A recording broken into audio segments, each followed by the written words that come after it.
Bien, esta es una organización que nace casualmente hace 2 años atrás, tema de una cuenca Pampas Alto que conforma entre Huancavelica, Ayacucho y parte de Apurímac. Y esta zona está amenazada por las actividades extractivas, que podemos ver rápidamente en la siguiente diapositiva. Y una de las lagunas, Orcococha, Choclococha, que es uno de los puentes que también la mitología nos dice, la historia nos dice, la gran cultura chanca nace en esta cuenca, ¿no? Y como vemos, ahí está Río Pampas, parte de Andamarca, Pampachile, todos esos son afluentes al Río Pampas y parte de Apurímac, ¿no? Siguiente, por favor. Y esta es una de las lagunas que está en agonía, con relaves mineros de hace 50, 60 años, por la minera caudalosa en la cabecera de Cuenca Pampas, ¿no? Como vemos ahí, la siguiente figura podemos verla, y acá no se ve, pero hace 8 años hay unos relaves mineros que también está entrando una minera artesanal, pero a veces las mineras o las grandes empresas se camuflan de mineros artesanales. Es uno de los peones de Buenaventura, por ejemplo, ¿no? Y están los relaves mineros y ya está ya yendo a Río Pampas y muy cercano a la población de Para, donde yo procedo, ¿no? Siguiente, por favor. Este es el distrito Paras, que conforma un total casi cerca de 80.000 hectáreas, de los cuales más del 54% de su territorio está concesionado. Ahí está la empresa Sauder, está Barrix, está Buenaventura, Fresnillo Perú, etcétera, etcétera, ¿no? Entonces, que conforma ahí, en este valle es Pampas, y al otro valle también es parte Cache, Río Cache, que conforma también de ahí su fuente principal para la capital de Huamanga, que más de 250.000 habitantes que consume ese agua, ¿no? Pero está con esa amenaza, ¿no? Seguidamente, por favor. Esto es, hace el año pasado le dan a una concesión minera que tiene más de 1.000 hectáreas para una actividad tajo abierto. Y justo ahí nosotros ya nos organizamos, nos levantamos, e incluso este año hemos tenido problemas, e incluso han criminalizado la protesta que hemos hecho, y han sido denunciados el presidente de la comunidad y el alcalde del distrito de Paras, ¿no? Y más que a nosotros o a la población que tiene que ver el asunto de la parte jurídica, pero más avalando a las empresas mineras, ¿no? Seguida, por favor. Y otro punto también son miles de hectáreas que el año pasado también se ha titulado, esto es la capital del distrito, es la cuna de María Parado de Bellido, porque de Bellido lleva de su esposo, porque María Parado Jayo, y este es el pueblo, y está concesionado a Fresnillo, Perú. Y como ven acá, son expansiones urbanas, hay zonas agrícolas, hay cuerpos de agua, que está el río Pampas que vemos acá. Entonces, frente a eso, también hay flexibilidades de las instituciones pertinentes, como del Ministerio de Agricultura, que tiene que ver mucho, está superpuesto a lo que es zonas agrícolas, ¿no? Expansión urbana, que tiene que ver las municipalidades provinciales. Pero a pesar de eso, queremos poner hincapié acá, hay autoridades que, bueno, pues se coluden, ¿no? Acá tiene que ver también mucho el Ministerio de Cultura, y hay zonas arqueológicas de la parte de la cultura chanca, y etcétera, ¿no? Sigamos. Y esta es la parte de estadística que empecé en 2015, un poco un análisis estadístico, y coincide mucho del cambio de la Constitución, de década 90. Por ejemplo, de 1922 a 81 había una concesión minera de 120 hectáreas. En 97 eleva a 400 hectáreas. De 2002 a 2006 se eleva a 14.000 hectáreas. 2007 a 2010, ustedes ya sabemos en qué periodo, igual también a 16.000 hectáreas.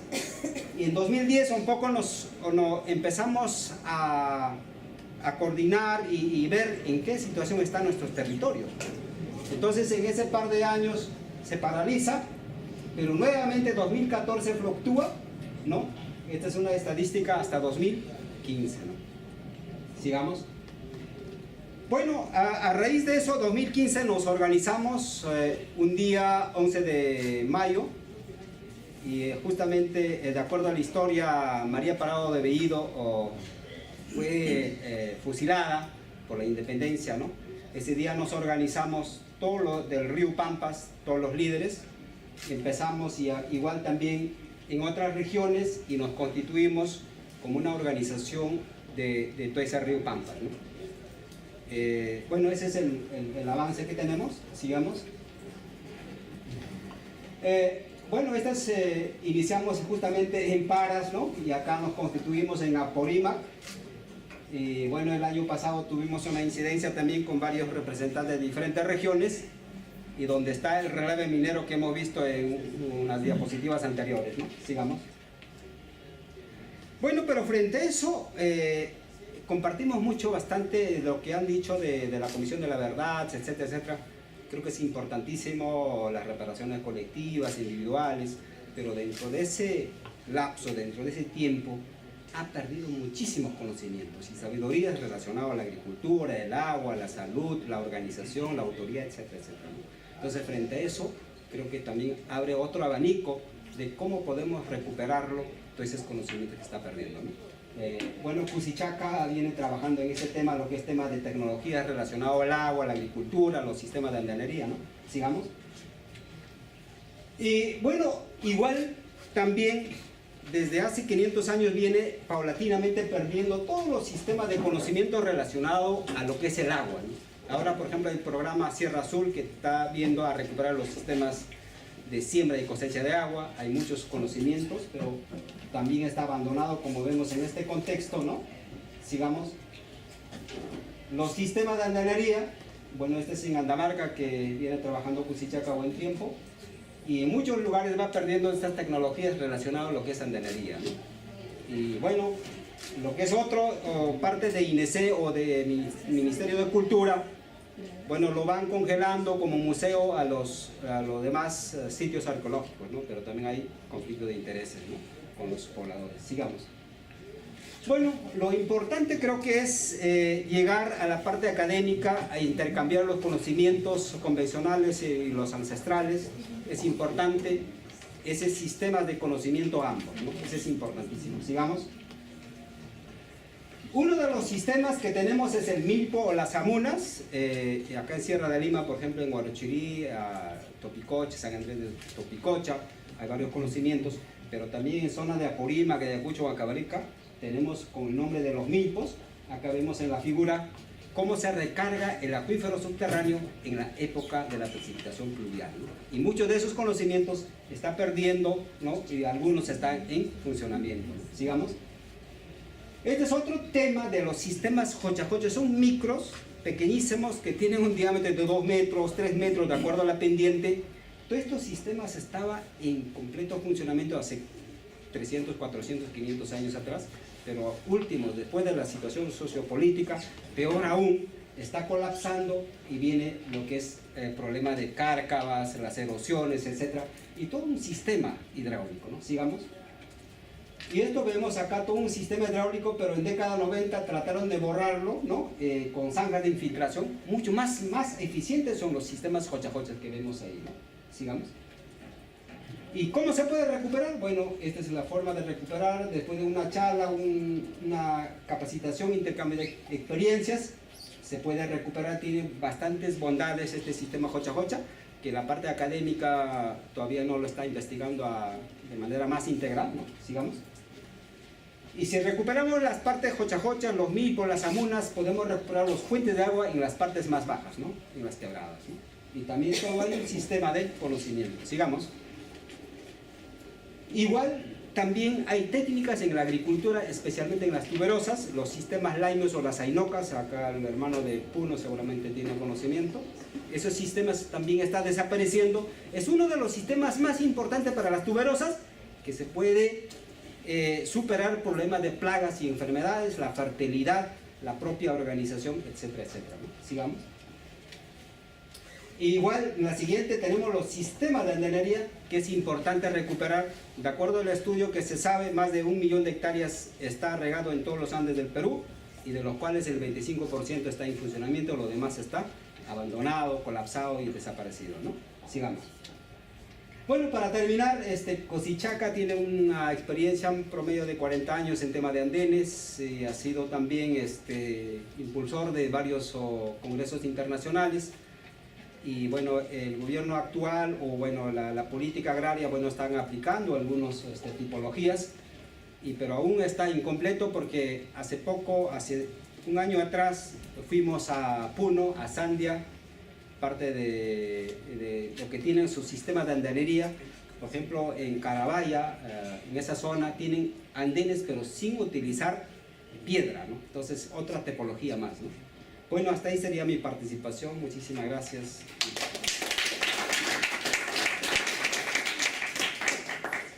Bueno, muchas gracias, Edripino. Creo que nos plantea bastantes temas muy importantes que han estado debatiéndose y se han estado identificando como problemas dentro de territorios indígenas, ¿no? El tema de las concesiones sin consultas, el tema de cómo no contamos con un ordenamiento territorial y vemos la superposición, ¿no? de, por ejemplo, zonas urbanas, expansión urbana sobre zonas agrícolas.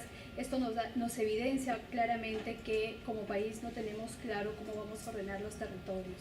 Además, algo que me parece muy importante y relevante de resaltar es esto de la recuperación de los conocimientos, ¿no? La necesidad de además intercambiar estos conocimientos ancestrales, de cómo nuestros pueblos han manejado los sistemas hídricos, las técnicas de agricultura. Me parece muy, muy importante. Muchas gracias. Ahora continuamos con Brigitte.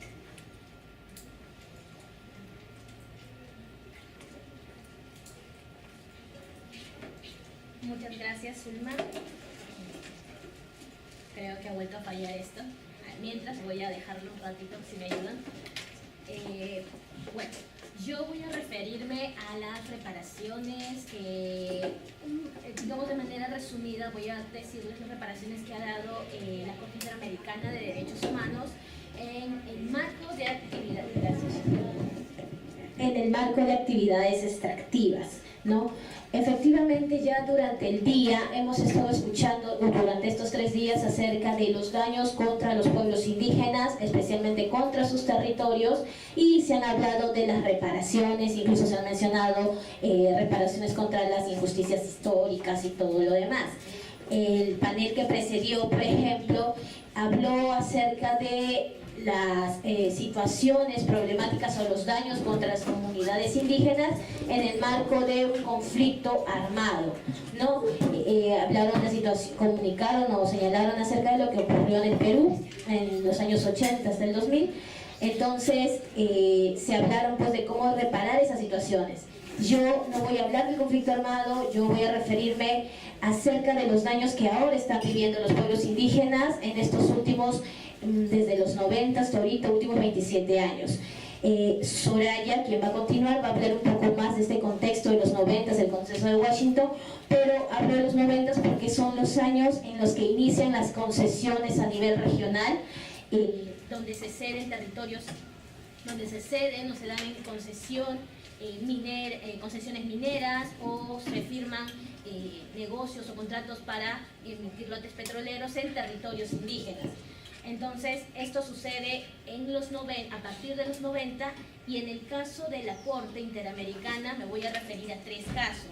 El caso Mayagna Sumo de Aguastigni, una sentencia que salió en el año 2001, ya hace 16 años. Es la primera sentencia, como lo refirió Zulma, es una antes y un después, una sentencia que habla acerca de la propiedad colectiva y cómo la posesión ancestral se reconoce como propiedad. No en una comunidad no necesita un título específico, sino la mera posesión o solo la posesión implica el derecho de propiedad.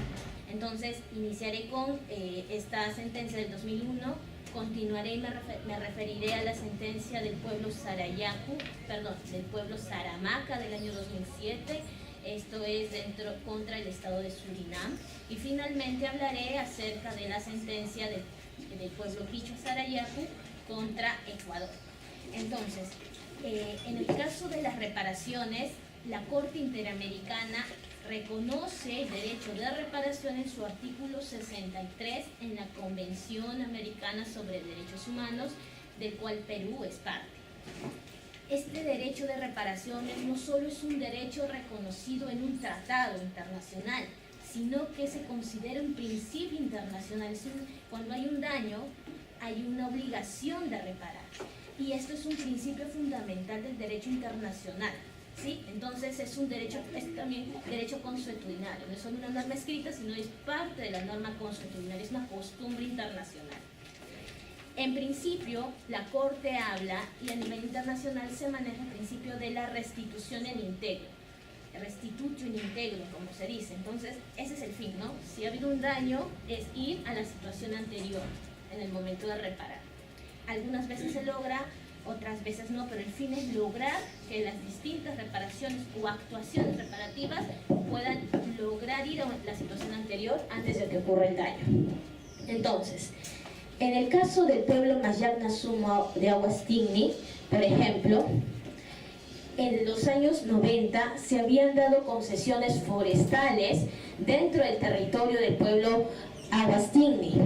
Estas concesiones no fueron consultadas.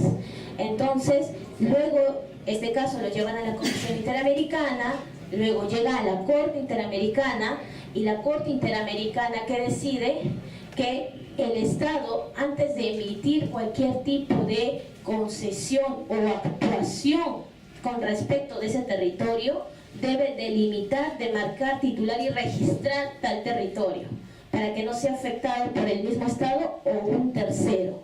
Entonces acá nos da como primer parámetro el hecho de titular los territorios. Entonces aquí hay un precedente importante, un estándar importante. Antes de que se emita cualquier concesión o firma de lote petrolero, lo que debe tener un pueblo indígena por su seguridad es que este esté delimitado, demarcado y titulado. Esto sería para la Corte restituir a la situación anterior en el caso del pueblo Aguastigny.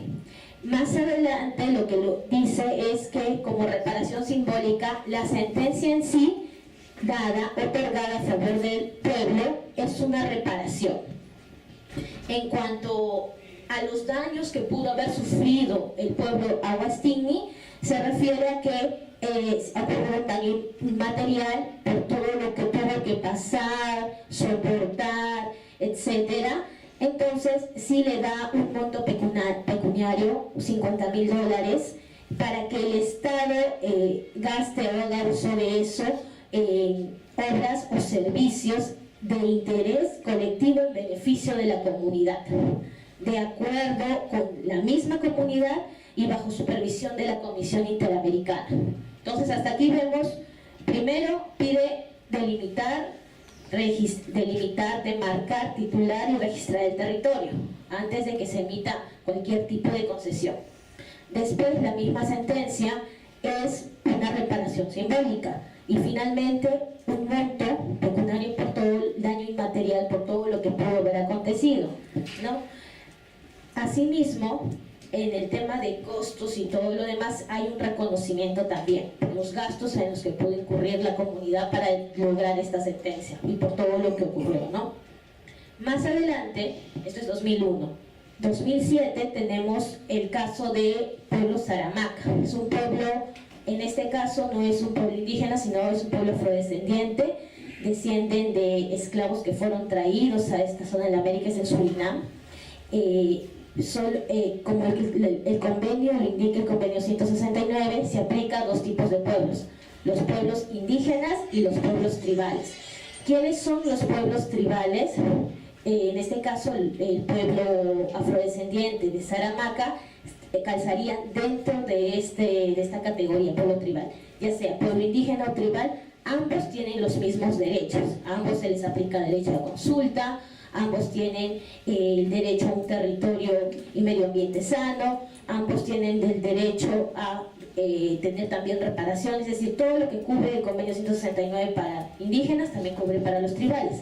Por eso Este caso es importante, es un aporte del pueblo afrodescendiente a los pueblos indígenas.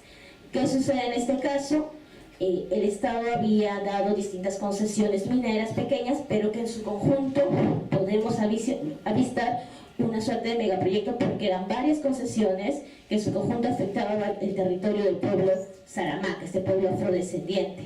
¿Y qué pide aquí al final la Corte? Que decide que dado que afectaba su subsistencia y se trataba de un megaproyecto por este conjunto de concesiones, pide que se revisen tales concesiones. Entonces no habla de nulidad, pero sí de revisión.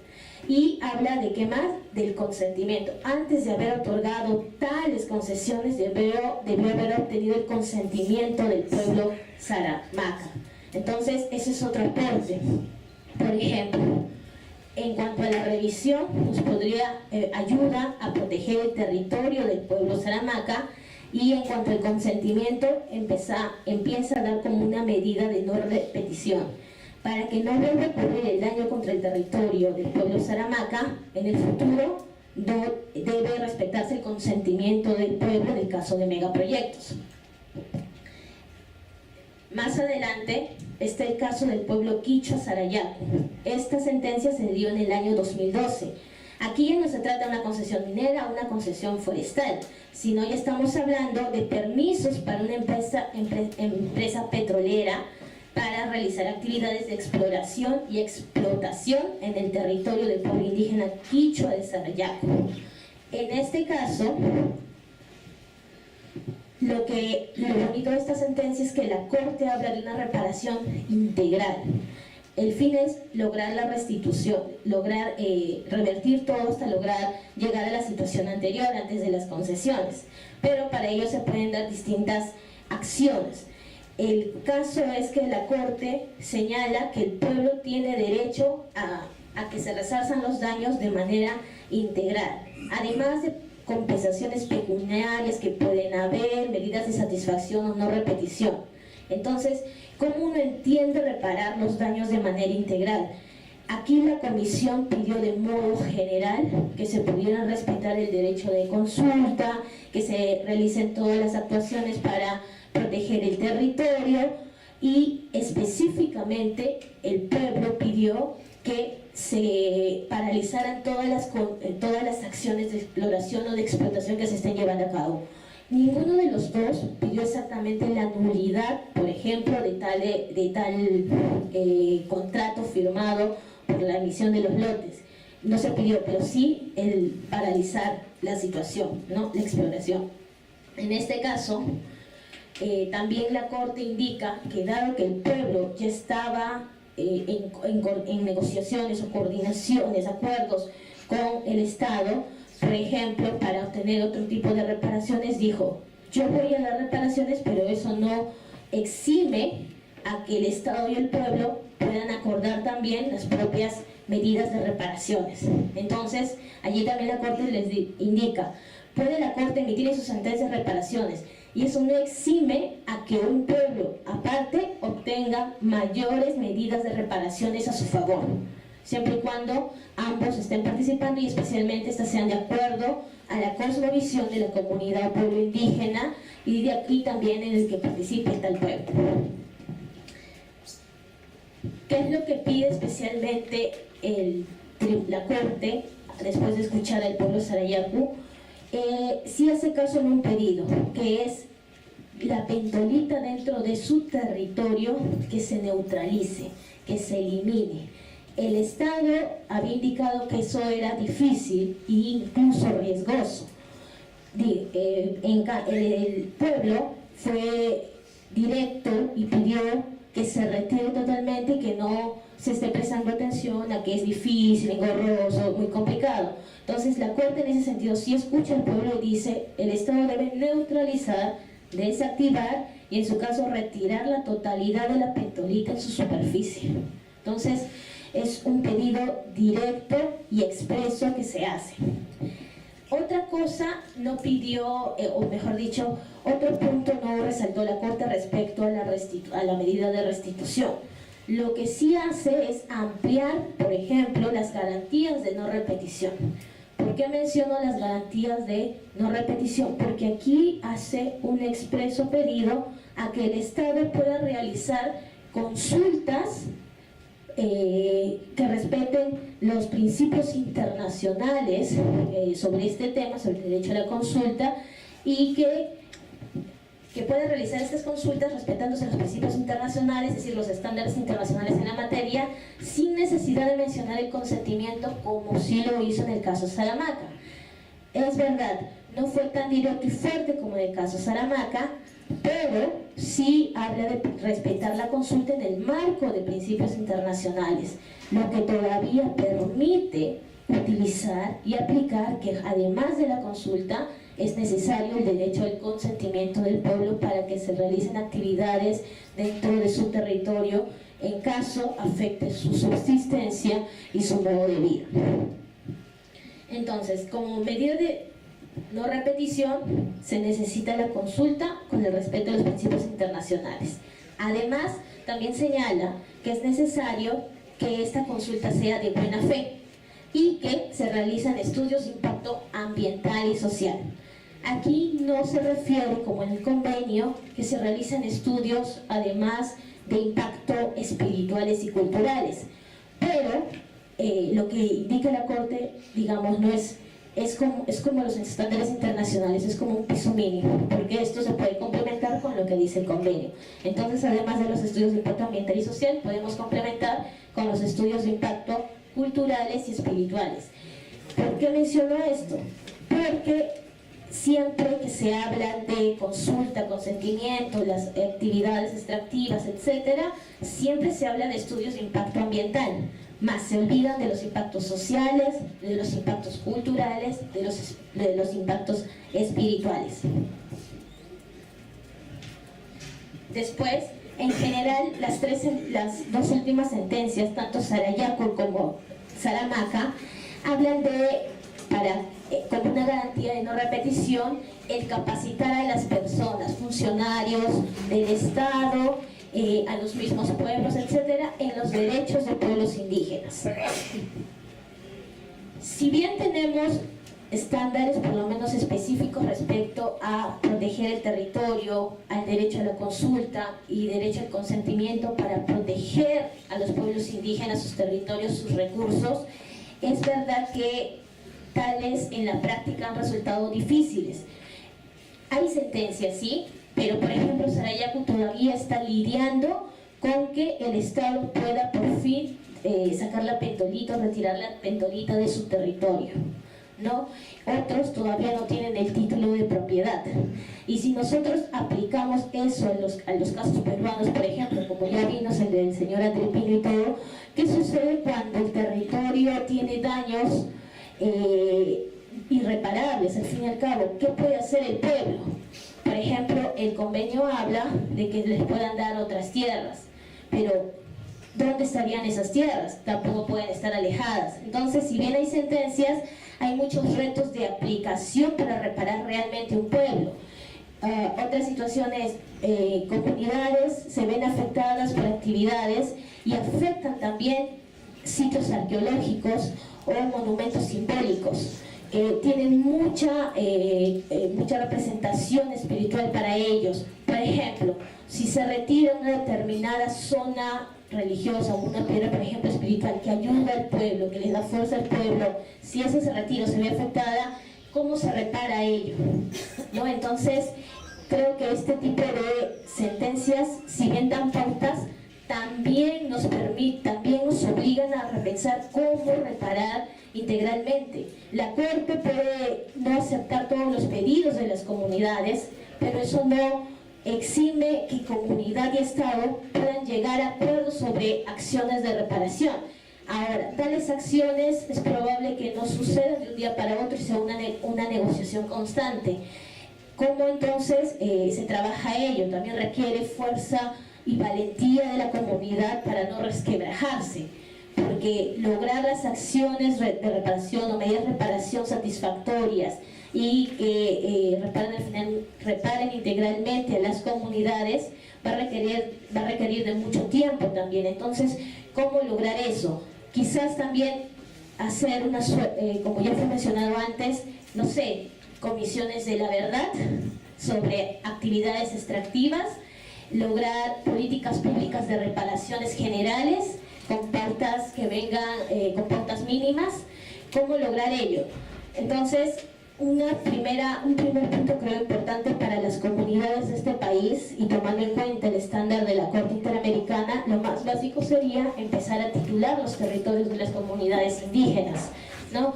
Y esta titulación no debe ser en perjuicio de los estándares, sino debe responder a una titulación del territorio integral, ancestral.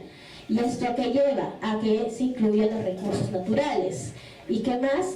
Que, por ejemplo, esto incluye sus bosques, los ríos, las aguas, y que las zonas donde se encuentren tales recursos no están en cesión en uso como sucede actualmente con las comunidades nativas, ¿no? Entonces nos lleva a repensar ello y también nos lleva a lograr la participación total de las comunidades y pueblos en general en el marco del convenio. Entonces, yo con esto terminaría y cedería la palabra a la siguiente persona. Muchas gracias.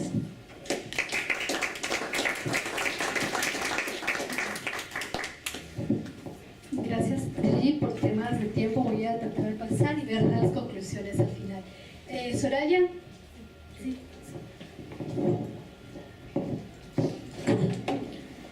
Buenas tardes a todos y a todas. Muchas gracias por estar acá compartiendo con nosotros esta mesa. Yo voy a trabajar un tema, como su propio nombre lo dice, de repente bastante global. Más que un caso concreto, lo que yo voy a analizar es esta palabra que escuchamos mucho actualmente, que se llama globalización, y su impacto en los problemas contemporáneos de los pueblos indígenas. Pasa, por favor. Sí. Yo había puesto 3 puntos que no los voy a desarrollar todo por el tema del tiempo, pero sí me gustaría decir que respecto al primer punto de la introducción, no sé si lo podemos pausar, esta palabra globalización en realidad viene de un comunicador muy conocido, muy famoso, canadiense, que utilizó el término aldea global para hablar de la globalización.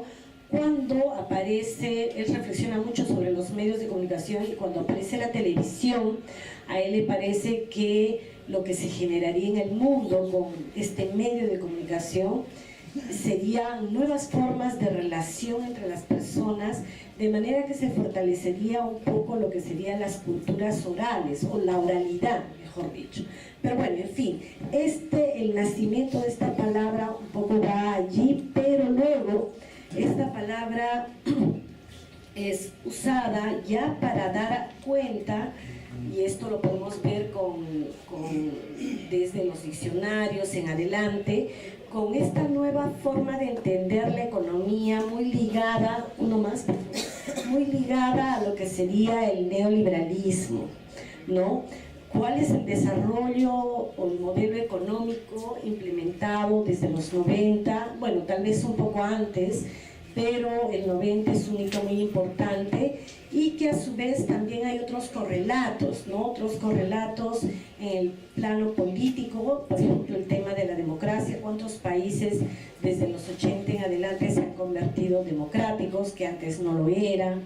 Y también esta idea de la cultura hegemónica, como el consumismo, ¿no? La cultura de masas, como se llama, o de la cultura de masas, llamada cultura mainstream, y todas las implicancias sociales que ello podría implicar, como la desigualdad, el individualismo y la conectividad, que se habla mucho con los medios, las redes, pero en realidad que es solamente de algunos. Sabemos que hay una brecha digital.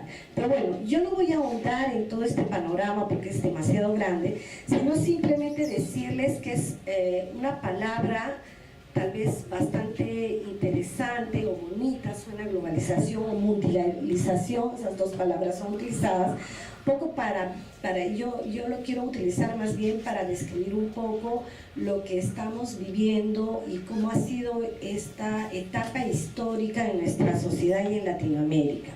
Entonces pasemos, yo solamente ahí pongo qué autores, cómo los autores se preguntan, pásenlo por favor, cómo los autores se preguntan, visiones críticas, visiones positivas, por favor adelantemos.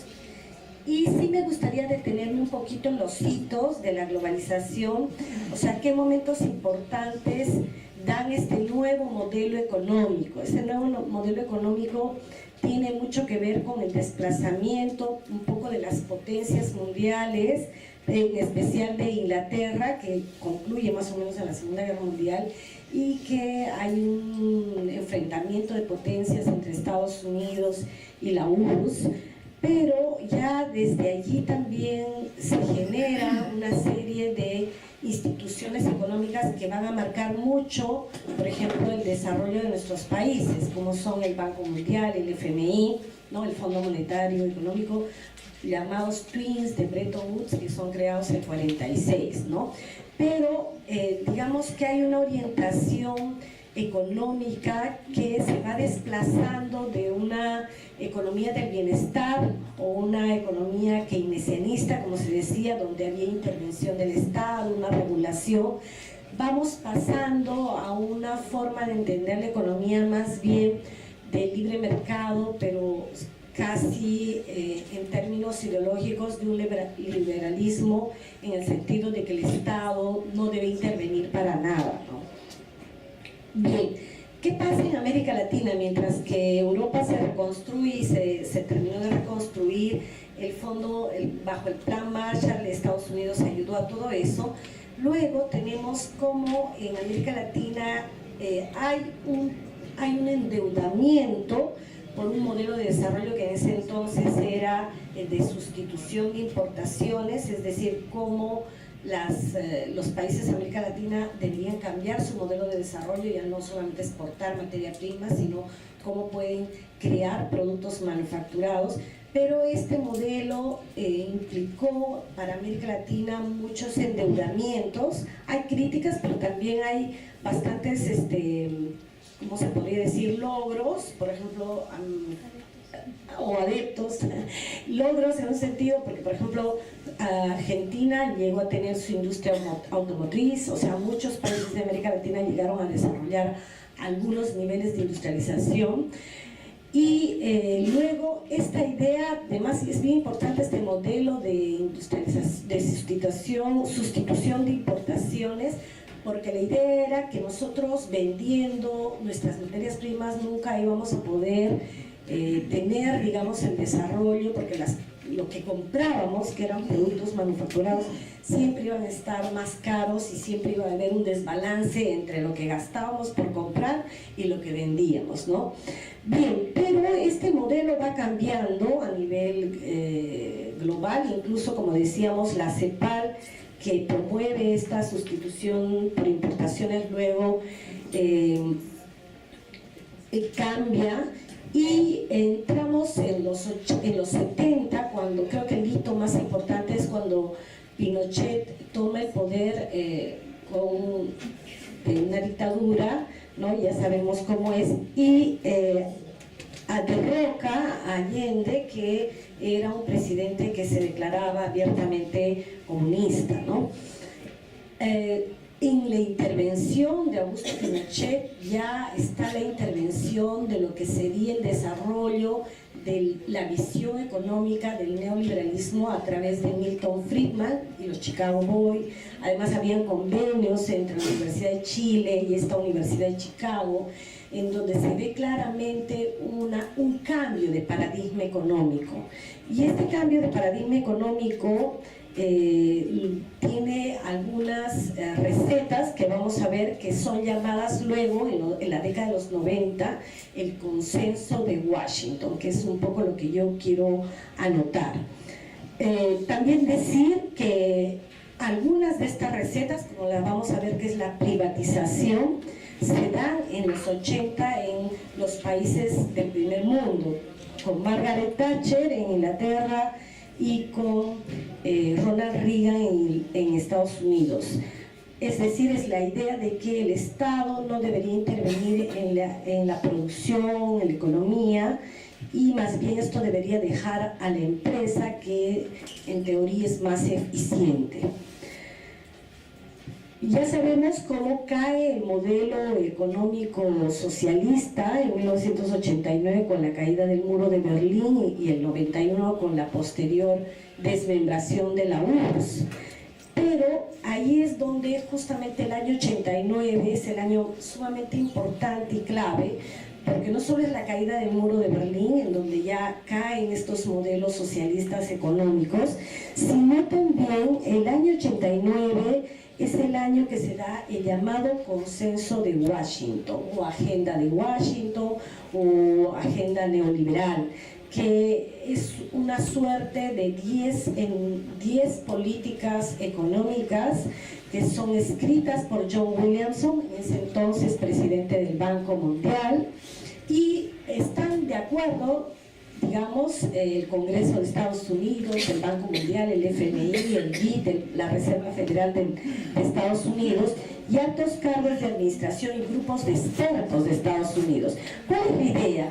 Que en los 80, después del modelo de sustitución de importaciones que no termina de florecer del todo, en los 80 es una década para Latinoamérica de crisis y endeudamientos, en la medida en que suben los intereses, porque ya en los 70 finales la subida del petróleo, entonces hay un cambio económico, suben los intereses, y entonces los países latinoamericanos que se habían endeudado estaban bastante endeudados. Y esto es lo que hace que las entidades financieras como el Banco Mundial y el FMI se preguntan cómo salir de esto, y los países también un poco ven cómo salir de esto. El consenso se llama consenso porque al final lo que se propone es una propuesta del Banco Mundial y el FMI, como digo, de John Williamson, que él resume. Y lo que se trata con el consenso de Washington es lo siguiente: seguir prestando a los países latinoamericanos siempre y cuando apliquen estas 10 recetas, que las podemos pasar por favor para verlas. Son 10 recetas que seguro ustedes las escuchan constantemente, las estamos escuchando hasta ahora, y es la idea de no cambiar del modelo.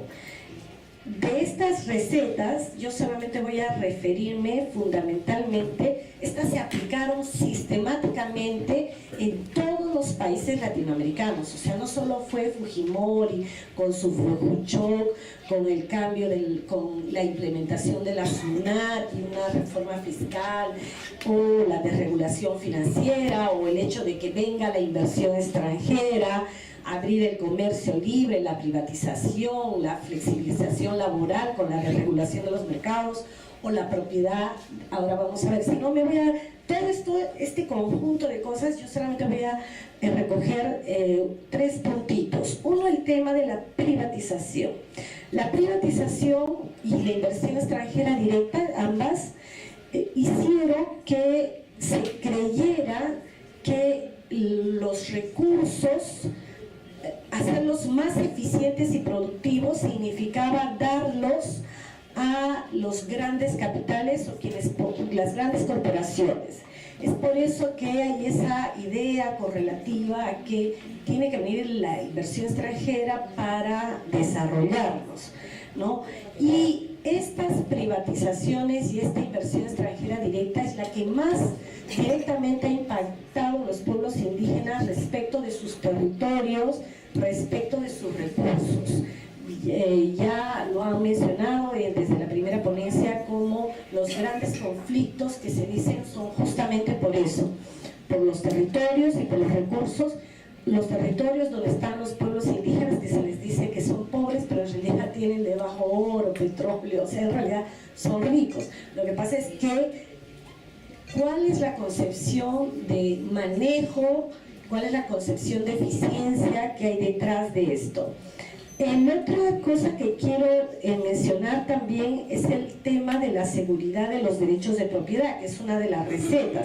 Esto fue pensado en términos de que si una empresa venía, pues el Estado le tendría que brindar una seguridad jurídica, ¿no? No podía luego salir terceros propietarios. Sin embargo, esto hace, por ejemplo, la implementación de una serie de normas, decretos legislativos, y también de la intervención de entidades como COFROPRI, que hicieron en varias comunidades dividir, o sea, no mantener la propiedad comunal en territorio completo, sino dividirlas y parcelarlas, haciéndolas para individuos y no como un colectivo. Pero también se dio el decreto legislativo 653 de promoción a la inversión en lo agrario, y es allí donde, por ejemplo, vemos, podemos ir al final, Isabelita, donde, por ejemplo, vemos el tema de esta inversión que hace que se pueda vender algo que desde 1920 hasta el momento de Fujimori no se podían vender las tierras comunales, pero bajo esos decretos, bajo esas normas, es posible que las comunidades tomen acuerdo de venderlas, cuando antes eran inalienables, inembargables, ¿no es cierto? En concreto, el consenso de Washington es importante por estas medidas económicas, pero a la par tenemos, por favor, en la página, pasa por favor, a la par, tenemos la controversia que es, el 89 también sale el convenio 169, que ya sabemos que protege a los pueblos indígenas. Entonces tenemos a nivel global, por un lado, el avance de los derechos, una internacionalización de esos derechos de los pueblos. Por otro lado, tenemos el neoliberalismo con estas recetas que son a los recursos de los pueblos. Y finalmente, el papel del Estado, o el Estado, que cumple de ser en muchas ocasiones de facilitar el ingreso a estos recursos, ¿no? Solamente yo, para concluir, en la parte final, voy a robarte unos minutos. Hay algo que Francisco Durán dice que es muy importante como consecuencia de todo esto: un Estado débil que se resiste a reconocer, implementar y hacer vigentes los derechos de los pueblos indígenas. Y hay lo que él llama las puertas giratorias, es decir, personas que trabajan en la empresa, pero también esas mismas personas trabajan en el Estado. Entonces ahí es una suerte de lobbies a favor de las empresas. Esto lo plantea muy bien, lo detalla con muchos ejemplos Francisco Durán. Y cómo las normas, que son de decretos legislativos, leyes, que están por debajo de la Constitución, son las que impiden la implementación y la aplicación de los derechos de los pueblos indígenas. Con lo cual las consecuencias pues son desigualdad, desprotección, despojo, expolio, imposición de un modelo hegemónico totalmente opuesto a la idea del buen vivir, ¿no? Y efectos claros de contaminación, efectos claros de cambios culturales, de estigmatización a los pueblos indígenas que defienden sus territorios, pero se los estigmatiza diciendo que no quieren el desarrollo, ¿no? Hay una criminalización a las autoridades indígenas también. Y finalmente, una concentración de los territorios. Para eso concluyo.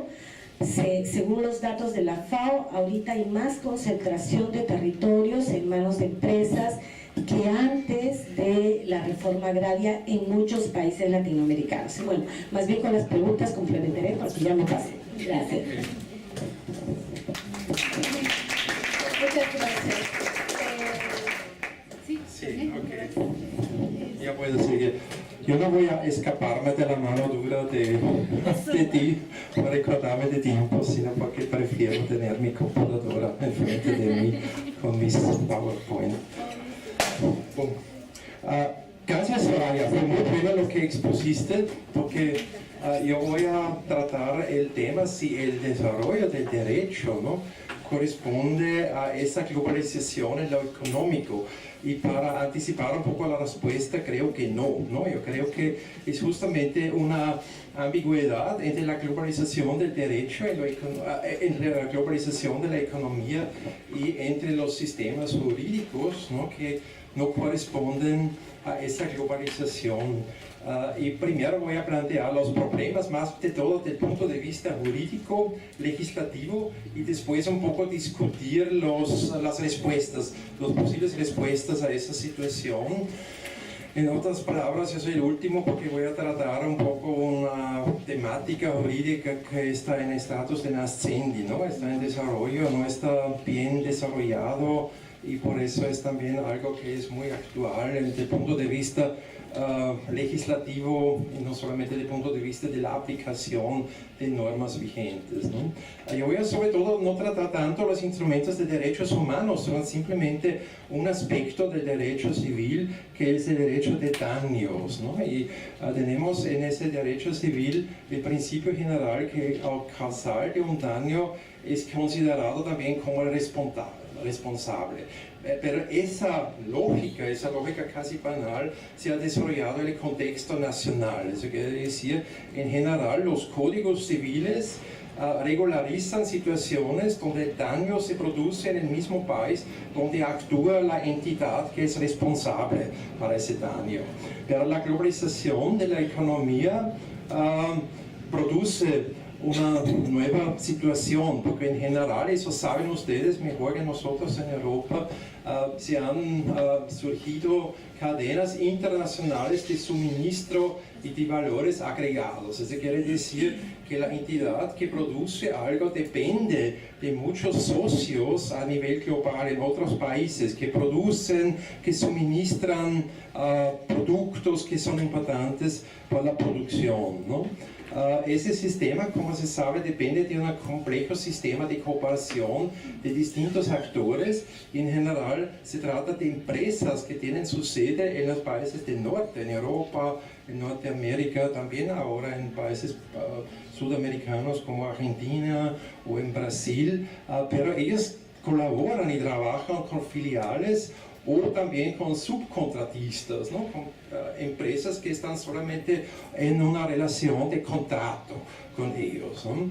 Eso crea un problema por la responsabilidad por daños que se producen en esa cooperación. Entonces, en otras palabras, hay un desequilibrio entre la creación de beneficios, que en general son las empresas maternas, los que dominan ese proceso, y la producción de daños que no hacen directamente las empresas maternas, sino los filiales o los subcontratistas que actúan aquí en los países del sur global. Los beneficios se acumulan en la mano de las empresas matrices, en otras palabras, ¿no? Pero los daños directos producen las filiales y los subcontratistas que están aquí, por ejemplo en Perú o en otros países de América Latina. Y esos daños son, por ejemplo, la ocupación de tierras, la contaminación del ambiente y también la cooperación con instituciones represivas, que pueden ser hasta organizaciones ilegales, ¿no? que producen una situación donde se pueden implementar los proyectos. La pregunta jurídica central es si las víctimas de esas violaciones de derechos y de intereses pueden reclamar compensaciones contra las empresas matrices, a pesar que esas empresas matrices no son directamente los que actúan, ¿no?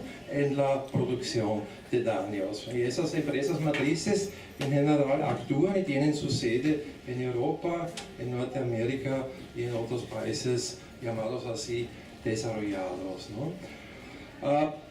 Desde el punto de vista de la legislación vigente, las víctimas de esos daños se enfrentan con distintos obstáculos, y yo quiero solamente mencionar los obstáculos más importantes, que son 5, ¿no? Para resumirlo por esa situación. El primer obstáculo son las formas de relaciones de las empresas involucradas. En el derecho mercantil, ¿no? que es en general el derecho vigente y tiene una larga historia legislativa, no se reconocen las responsabilidades veladas. Eso quiere decir, solamente el que actúa directamente es responsable. En otras palabras, la empresa europea, ¿no? que no produce directamente el daño, no es vista como responsable por el daño que hace el subcontratista o que hace la filial que está integrada, por ejemplo, en Perú. Ese es un principio general de derecho y ese principio impide, ¿no? que se puede hacer una demanda directamente con la empresa matriz, ¿no? Eso se llama responsabilidad velada en el lenguaje jurídico. Eso significa una responsabilidad que se transfiere de una persona jurídica a la otra, ¿no? Eso no reconoce en general el derecho vigente. El segundo problema es la competencia extraterritorial del tribunal. Vamos a suponer un ejemplo, una empresa austríaca, ¿no? Que es la empresa matriz de una cadena de producción de valores. Los valores y los daños se producen, por ejemplo, en Brasil. Y justamente estamos en una situación donde una empresa austríaca es involucrado, ¿no?, en proyectos en Bolivia. Y una colega mía que también estaba trabajando conmigo en un proyecto está justamente ahora en Bolivia investigando, ¿no?, los daños y los efectos de la actuación de una empresa boliviana, pero la empresa boliviana es la contratista de la empresa austríaca. En otras palabras, no es la empresa de mi país que produce directamente esos daños. El tema aquí es, ¿puede un tribunal austríaco juzgar esa situación a pesar que el daño se ha producido en otro país? Eso es lo que llaman los abogados la competencia extraterritorial del tribunal, ¿no? ¿Puede un tribunal de un país europeo juzgar una situación que se ha producido en otra parte del mundo, ¿no?, por ejemplo en Perú? Y en general la respuesta es no.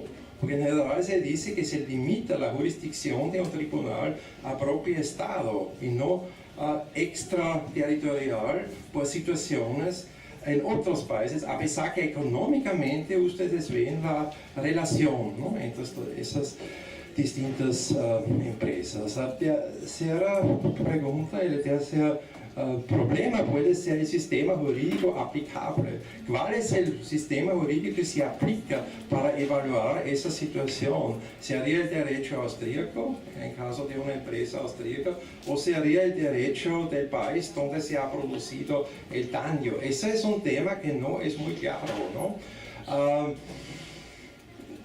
Y también es un tema muy actual si los daños a juzgarse serán juzgados a base de derecho en el país de domicilio de la empresa matriz o a base de criterios internacionales. Como saben, por ejemplo, el derecho internacional reconoce ahora la participación de los pueblos indígenas, ¿no? ¿Podría un tribunal en un país europeo, a pesar que ese país no ha ratificado el convenio 169, no se siente obligado por la Declaración de las Naciones Unidas por los pueblos indígenas, pues en general se dice eso se aplican solamente a países donde viven pueblos indígenas, allá no viven pueblos indígenas? En otras palabras, ¿podría un tribunal de un país europeo aplicar esas normas, o solamente se pueden aplicar las normas del país donde está institucionalizado ese tribunal? La cuarta pregunta es el contenido del derecho aplicable, ¿no? Nuestra amiga de Bolivia ha dicho que cada norma se debe desarrollar, ¿no? No solamente aplicarlo en la manera como ha sido introducido originalmente. Por ejemplo, el Código Austríaco tiene 200 años de vigencia, ¿no? Pero podemos interpretar daño en una forma que toma en cuenta los desarrollos jurídicos, sobre todo los desarrollos de los derechos humanos. En otras palabras, puede ser usado un criterio de los derechos humanos internacionales, que son un producto jurídico relativamente joven, que tienen solamente 50, 60 años, para interpretar normas de un código civil que tiene 200 años, es decir, también una violación de derechos humanos, como se definen ahora en el derecho internacional, son un daño según el código civil de un país que tiene 200 años. Me explico, ¿no? Also, por ejemplo, protección contra discriminaciones de mujeres, que es un estándar de derechos humanos, pero como tal no es previsto en el Código Civil de muchos países, ¿no? Porque los códigos son mucho más viejos. Entonces, uno de los 5 criterios puede ser el contenido del derecho aplicable, que es una cuestión completamente abierta. Y lo más práctico es el punto 5, que son los riesgos, sobre todo los riesgos financieros, procedurales para las víctimas introduciendo una demanda en otro país. Imagínense una comunidad peruana que se quiere defender contra un proyecto que está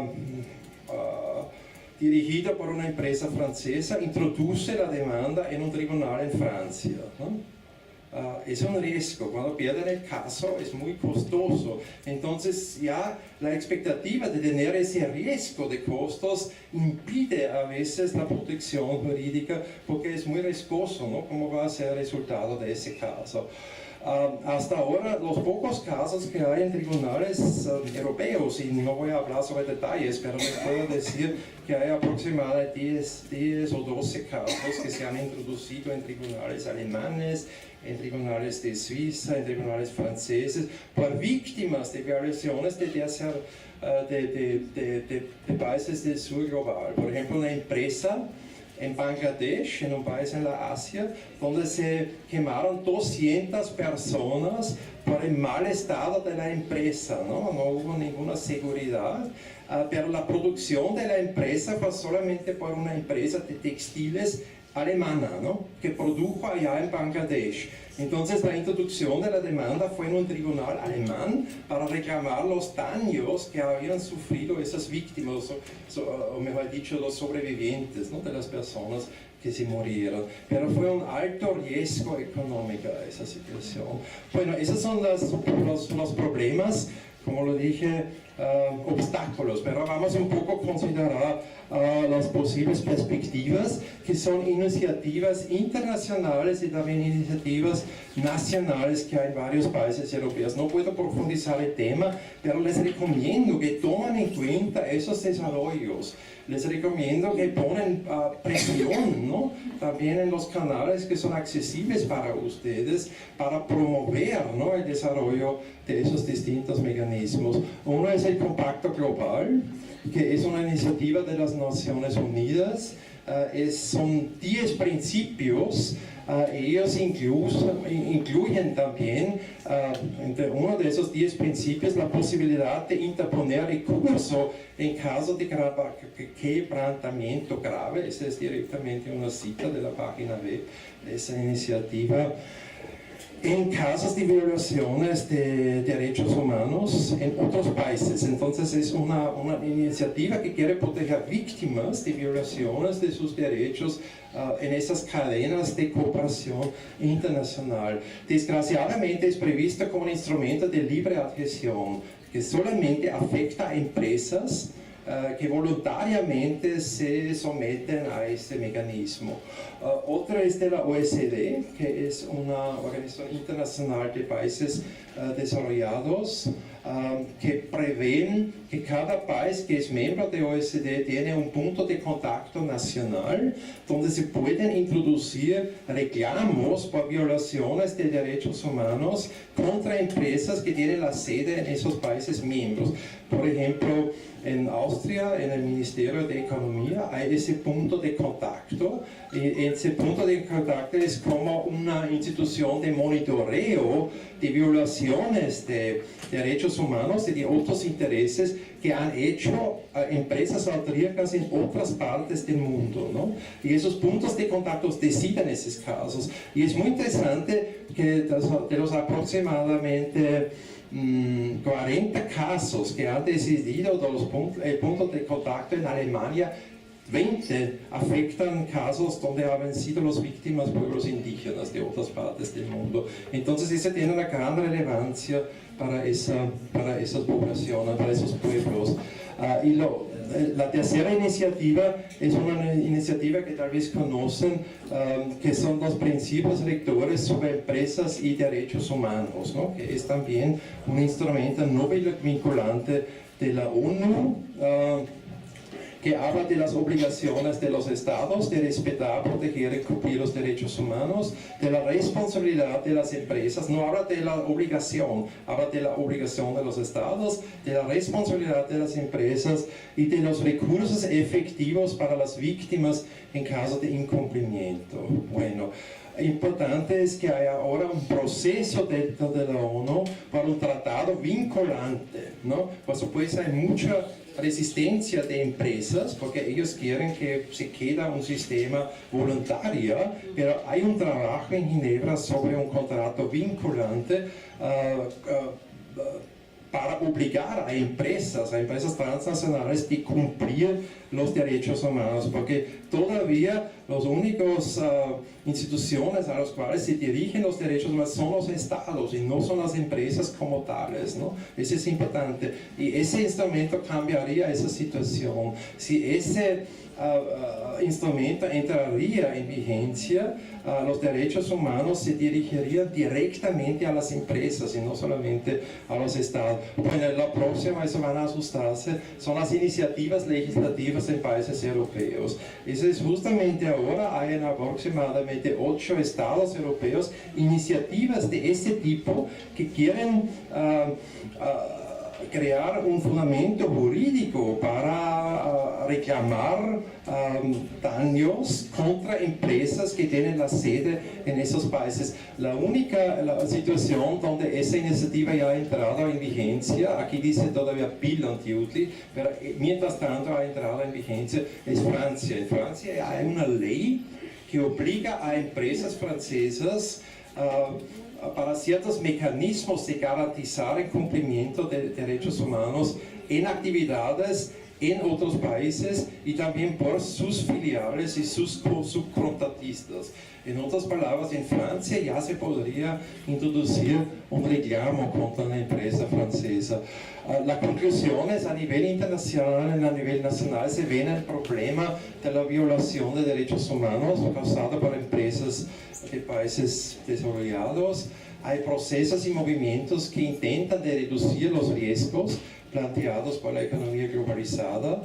Las iniciativas voluntarias no protegen a las víctimas de violaciones de derechos humanos causadas por empresas europeas y falta una interpretación moderna de las normas, en sentido, como tú dijiste, ¿no? Que las normas deben que ser entendidas en una forma que les encuadra en el desarrollo de los derechos humanos, pero faltan reformas legales como la práctica jurídica concreta y también faltan experiencias de la jurisprudencia. Yo espero que fue un poco útil, ¿no?, esa exposición, y creo que fue una conclusión que les muestra que hay mucho de hacer en el nivel legislativo, ¿no?, para avanzar en ese sentido.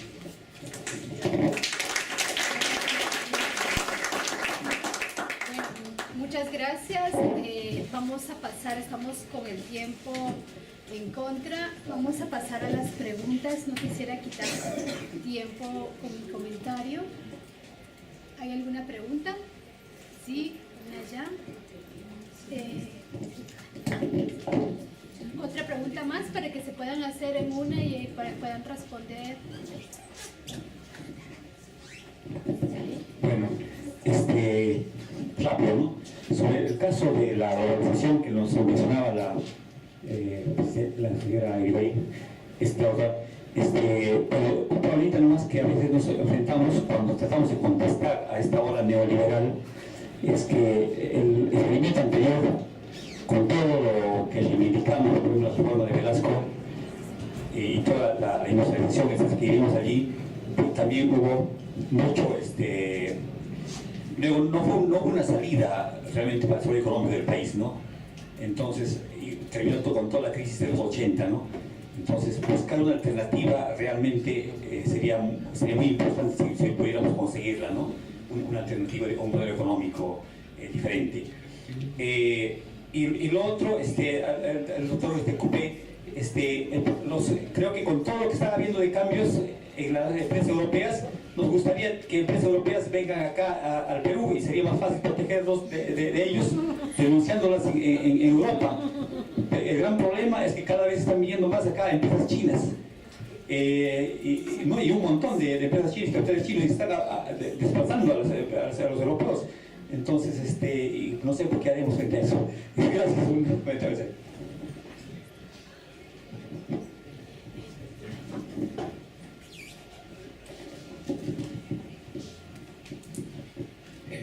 Sí, a mí me gustaría hacer ciertas precisiones que, bueno, según yo nos van a ayudar a trabajar, a actuar. Lo primero es de que cuando se desata una lucha anticolonial, se tiene que hacer una separación de cuerpos, si vale el término. Porque, por ejemplo, el concepto de globalización es integrador, pues, o sea, no sirve a los anticolonialistas, ¿no?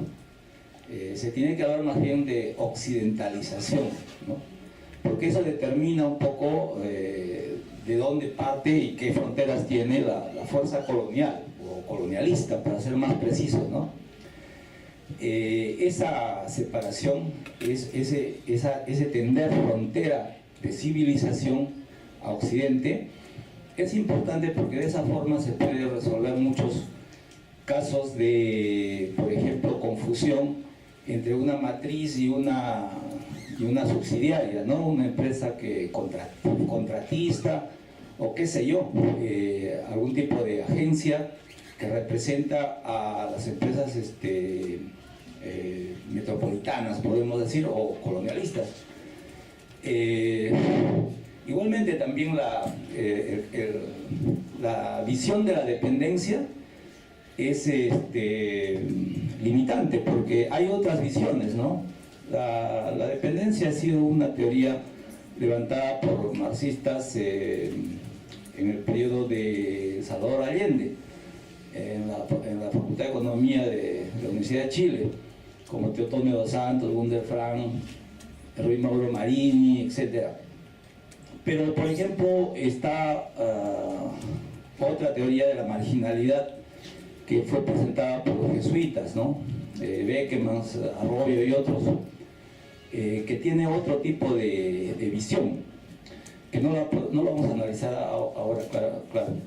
Igualmente también hay la teoría del colonialismo interno, que Pablo González Casanova y otros, que nos ubica más en esta separación de cuerpos que llamo yo, y que ha sido profundizada o ha sido aclarada mucho por la teoría de la colonialidad del poder de Aníbal Quijano, y también de su profundización, es decir, hay un autor Maldonado que habla de la colonialidad del ser, y del giro decolonial de Grossfogel, de Dussel y otros, que plantean pues esta visión de separar el espacio del ser, ¿no? Que es más o menos territorio de la civilización que en el siglo XIV lanzó la colonización del resto de los continentes. Entonces, me parece a mí que el derecho tendría que desarrollarse por allí, ¿no? Es decir, para un colonizado es muy importante hacer esta separación de cuerpos, porque si no, el colonizado no tiende a generar un poder propio, una teoría propia, una conceptualización propia, ¿no? Y se incluye, porque lo han incluido a la fuerza, dentro de los criterios, dentro de los conceptos, dentro de las categorías que usa el colonialismo, y ahí estamos fritos, porque estamos actuando en el terreno y con las armas de los colonialistas. Entonces no hay absolutamente ninguna diferencia, y simplemente nos introducimos, nos incluimos y nos perdemos, porque allí no tenemos identidad. Gracias.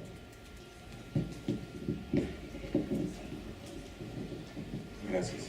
Sí, me parece muy interesante pensar el tema del territorio, el derecho, y va en relación con un tema que discutíamos en la mañana sobre las relaciones internacionales, si las relaciones internacionales deberían ser una lectura de Estado-Nación.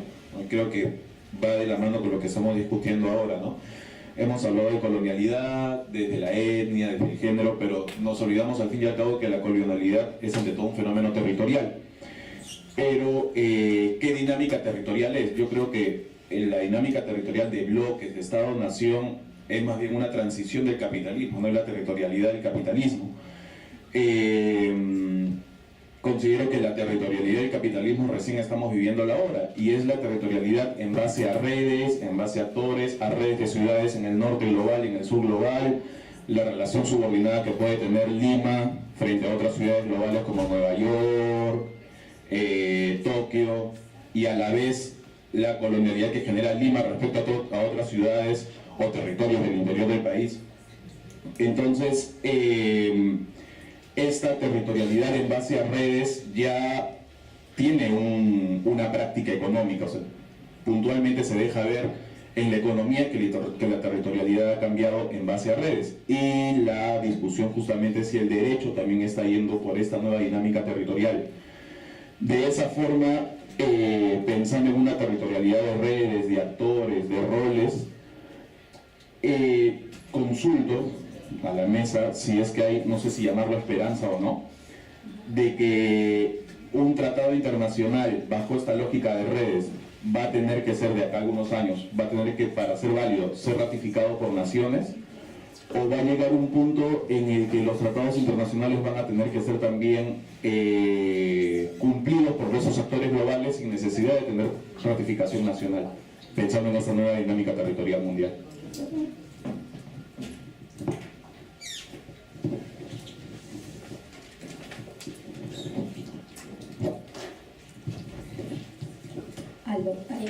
Buenas tardes, una pregunta por favor para el profesor René. Si bien es cierto, nos ha comentado sobre la responsabilidad de las empresas en temas de civil, no sé si conoce de algunos casos en relación a responsabilidad penal de las empresas, como ejemplo en algún caso europeo o de otros países.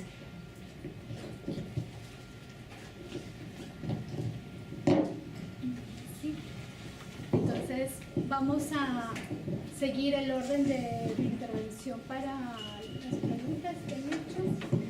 ¿Sí?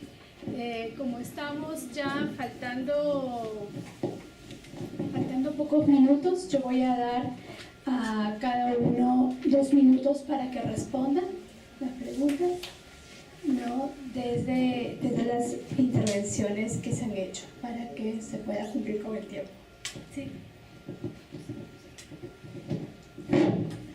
Bien, muchísimas gracias. Creo que ya para terminar, más que responder las preguntas, quiero un poco recalcar de Cuenca Río Pampas Alto, ¿no? Y además de eso hay varios transvases que está ahí ya en proyecto, en camino, incluso están debatiendo a nivel del Congreso y como necesidades públicas o nacional. Entonces, creo que es interesante la parte académica, investigadores, que podemos hacer estudios, investigaciones in situ, y como la Universidad de San Marcos, la Católica y otros, es importante entrar a ese detalle, ¿no? Y entrar a la fuente misma y sacar estudios, investigaciones. Bueno, una pregunta muy inteligente también, ¿no? De qué pasa con los tratados internacionales y de los pueblos que estamos autodeterminando, o nuestro propio territorio ancestral, como la gran nación chanca, en este caso que estamos viendo Río Pampas, entre Ayacucho, Huancavelica, Apurímac. Es importante, ¿no? Porque tenemos nuestros propios conocimientos, nuestro propio idioma, nuestra propia forma de vivir, nuestra propia autoridad. Tenemos ahí, y creo que estamos en ese camino. Y como los hermanos de parte norte, como de Cajamarca y otras regiones, tenemos que unirnos. Eso creo que es el camino. Pero si mientras nosotros vamos a estar arrodillados, como siempre, creo que ahora las informaciones en las redes es de suma importancia. Por ejemplo, Conga es una lección para todos nosotros del país y del mundo, ¿no? Y nosotros como región de la gran nación chanca, no queremos vivir lo que están viviendo los hermanos de Cajamarca, de Ancash y otras regiones, como la selva, por ejemplo, ¿no? Entonces creo que estamos alertos, atentos, y es importante compartir estas experiencias y también invitar, ¿no? Y ¿por qué no hacer un evento de este tipo en esta región o en esa cuenca? Sería vital. Por ejemplo, hay un tema importantísimo que hoy en día que merece atención: los centros poblados. Que todo el mundo que quiere ser ya de categoría, porque eso ya es diezmar o desaparecer a las comunidades campesinas, y las tierras comunales ya está volviendo al Estado y los pueden dar a cualquier empresa minera, o concesiones de tierras o concesiones de recursos hídricos.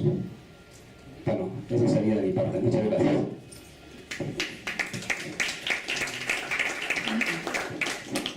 Gracias. Yo no tengo una pregunta directa, pero lo que yo puedo decir de lo que hemos escuchado aquí en el panel es, efectivamente ahora las empresas también están entrando en este terreno de respetar los derechos humanos, la responsabilidad social, pero creo que igual tener cuidado y estar siempre vigilando y al final no olvidar que las obligaciones dentro de los tratados de derechos humanos son más certeras cuando está el Estado de por medio. Entonces no dejar solos a empresas y comunidades o pueblos indígenas o afrodescendientes, sino también tener en cuenta que el Estado es un actor importante justamente para proteger, respetar y que se reconozcan los derechos humanos, se respete los derechos de los pueblos, en caso de daños se repare, y esta reparación tiene que ser integral con participación de los pueblos. Y si no está señalado en alguna sentencia de la Corte Interamericana, hay una actividad, una participación directa de los pueblos también para señalar cómo deben ser las medidas de reparación, no solo pecuniarias o económicas en territorios efectivamente, pero también es posible recuperar, ya se ha estado hablando, reivindicar derechos, recuperar no solo territorios, sino también la vida espiritual, la vida colectiva. Entonces eso también se puede reparar. Entonces, ¿cómo lograr ello las comunidades? Lo que han perdido por conflicto armado, por actividades extractivas, por los impactos que se han desarrollado, se han dado en contra de sus actividades espirituales, sociales, culturales, eso también se puede recuperar, eso también se puede reparar, y es un reto también para las comunidades y para quienes defendemos los derechos humanos. Listo, nada más, gracias.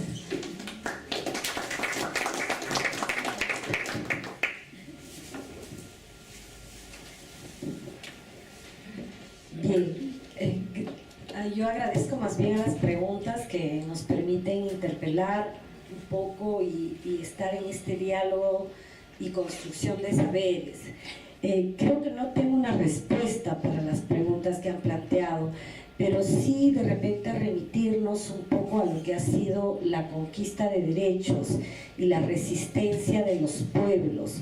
Creo que por ahí es donde podemos realmente avisorar, ¿no?, una suerte de cambio. Finalmente, por ejemplo, antes no existía el convenio 169 y esta norma que rige ha permitido el amparo de muchas, que antes, digamos, había muchas violaciones, y por lo menos con el convenio se ha avanzado, pero no se ha avanzado porque el convenio apareció así, ¿no? Ha sido fruto de justamente la participación de los pueblos y más allá del Estado, que el Estado no les hacía caso, y acudiendo a estas instancias internacionales.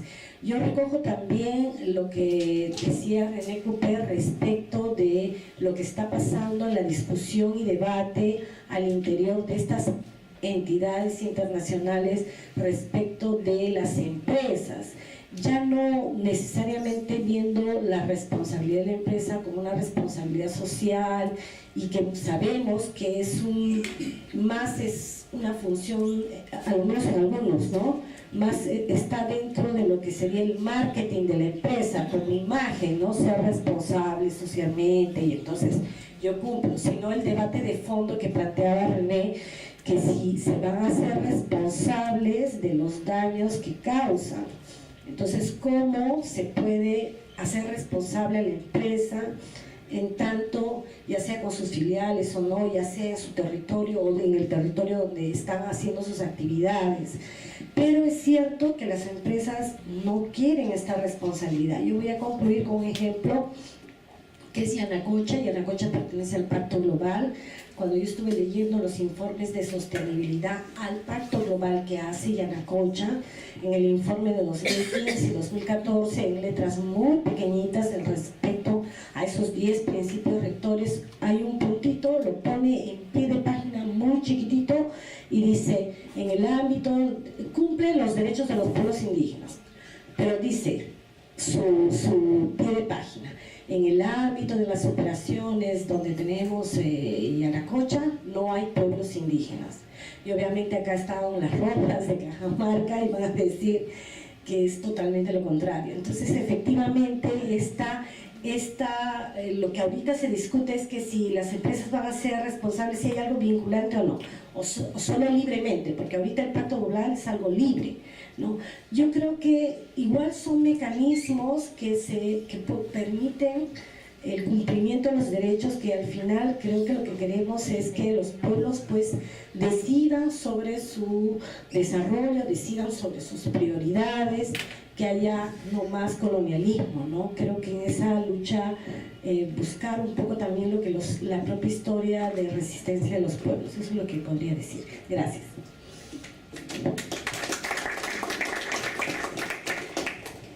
Yo creo también es importante darse cuenta que depende mucho ese tema de la responsabilidad jurídica. Yo no hablo de una responsabilidad moral, ética, sino de la responsabilidad jurídica.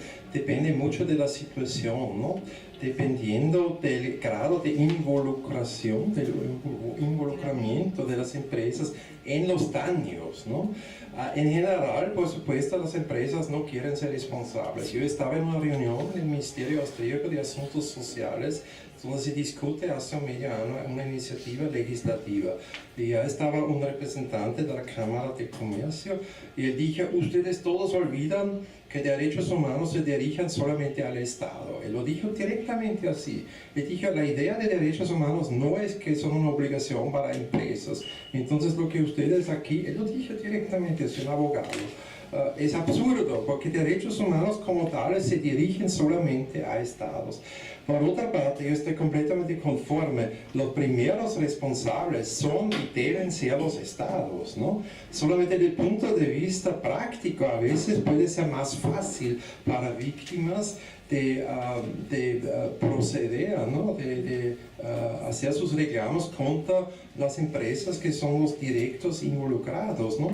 En la situación. Porque son dos tipos de reclamos. Contra estados son las organizaciones internacionales, el monitoreo de los pactos civiles y políticos, etc., ¿no? Pero contra las empresas a veces son tribunales, y a veces tribunales pueden ser más independientes, menos políticos, por lo menos en países europeos, pueden ser que tribunales pueden ser más efectivos, ¿no?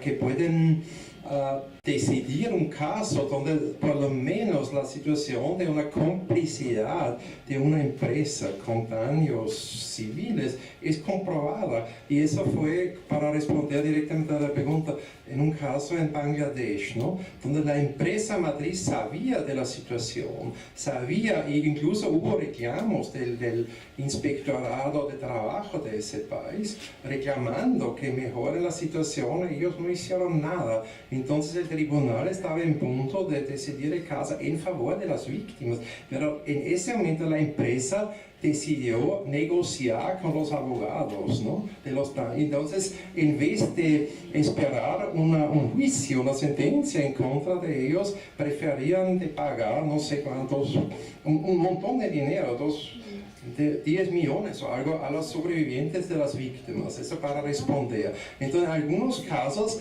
las empresas sentían que van a tener una sentencia en contra, pero en vez de esperar eso, negociaron, ¿no? con los abogados, que fueron abogados alemanes, ¿no? En ese caso, porque claro, eso fue todo complicado, ¿no? ONGs que llevaron víctimas a Alemania y después contrataron abogados y ellos introdujeron el caso. Eso fue litigio estratégico en ese sentido, ¿no?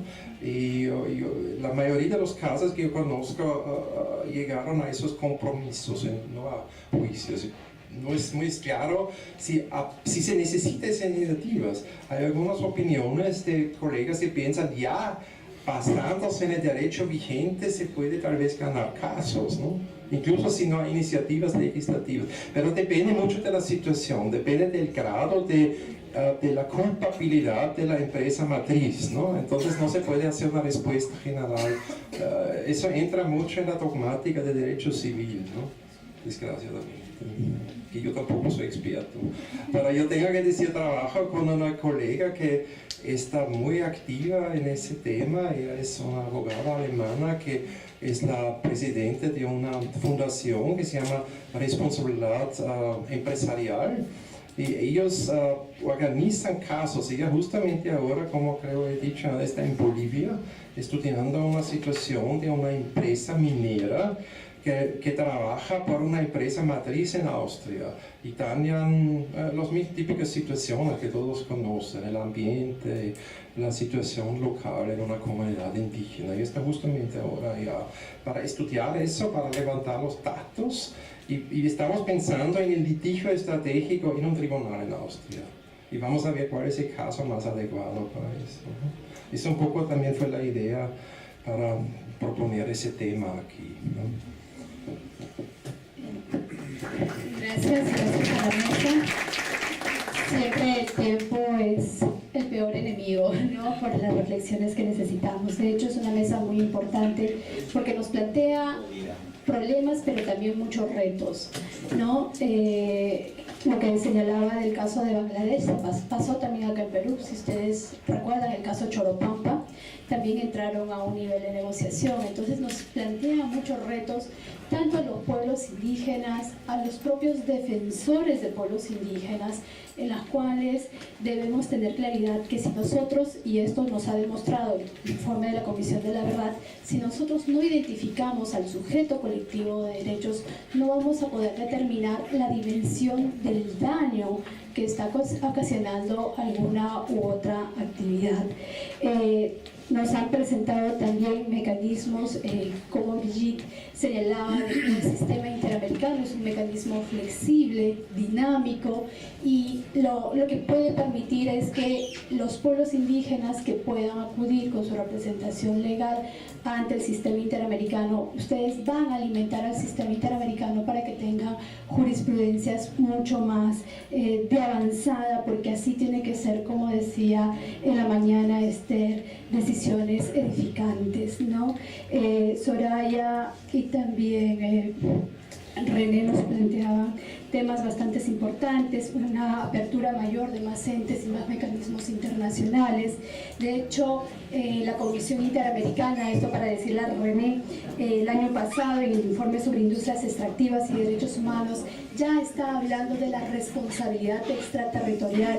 Cómo hacer uso de eso también es muy importante, y cómo el tema de la responsabilidad, las empresas han querido eximirse de responsabilidad precisamente con las services, con subcontrataciones, pero esto creo nos va a plantear muchos retos a todos, y siempre a los pueblos indígenas la firmeza, su resistencia, son ustedes quienes hacen los casos, sus luchas, no, ustedes hacen que uno pueda ganar o no dentro de los tribunales. Yo lamento mucho no poder dar más la palabra para las preguntas, porque ya vamos a ir a la clausura, y yo odio ser moderadora porque si no así está con el tiempo. Muchas gracias a todos y más bien pasamos a la clausura.